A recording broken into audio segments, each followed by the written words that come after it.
اللہ کأنہ تراہ، کہ تم اللہ کی ایسے عبادت کرو جیسے کہ تم اس کو دیکھ رہے ہو۔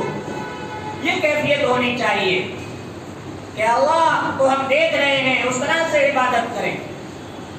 پھر آگے فرمایا اگر یہ حالت نہیں پیدا ہو، یہ کیفیت تمہاری نہ ہو تو یہ تو یقین رکھو فَإِن لَّمْ تَكُن تَرَاهُ، اگر تم اس حالت کو نہیں پہنچے ہو کہ اللہ کو دیکھ رہے ہو، اتنا ایمان تمہارا نہیں ہے، تو یہ تو یقین رکھو کہ اللہ تم کو دیکھ رہا ہے۔ فَإِن لَّمْ تَكُن تَرَاهُ فَإِنَّهُ يَرَاكَ، اسی حالت اور اسی کیفیت کا نام خشوع اور خضوع ہے۔ جو نماز خشوع اور خضوع کے ساتھ ادا کی جائے گی، اسی نماز پر اجر و ثواب کے وعدے ہیں۔ حضرت عمر بن خطاب رضی اللہ تعالیٰ عنہ راوی ہیں، فرماتے ہیں اللہ کے رسول صلی اللہ علیہ وسلم نے ارشاد فرمایا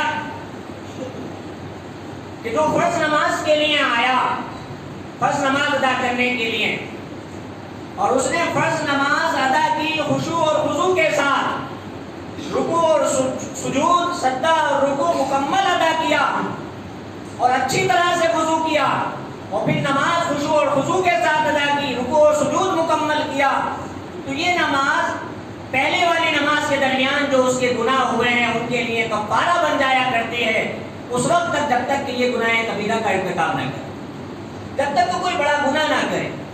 جو اس درمیان میں ایک نماز سے دوسری نماز تک جو چھوٹے چھوٹے گناہ ہوتے ہیں، دوسری نماز ان گناہوں کے لیے کفارہ بن جایا کرتی ہے جب تک کہ وہ بڑے بڑے گناہ کا ارتکاب نہ کرے۔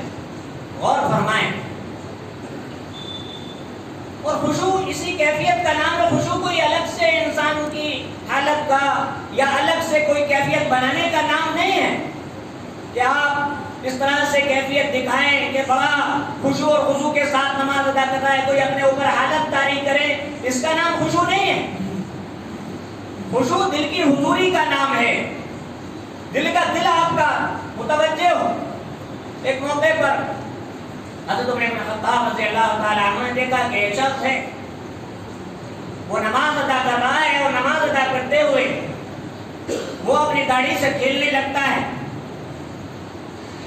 تو حضرت عمر بن خطاب رضی اللہ تعالیٰ عنہ نے فرمایا کہ اس کے دل میں خشوع نہیں ہے۔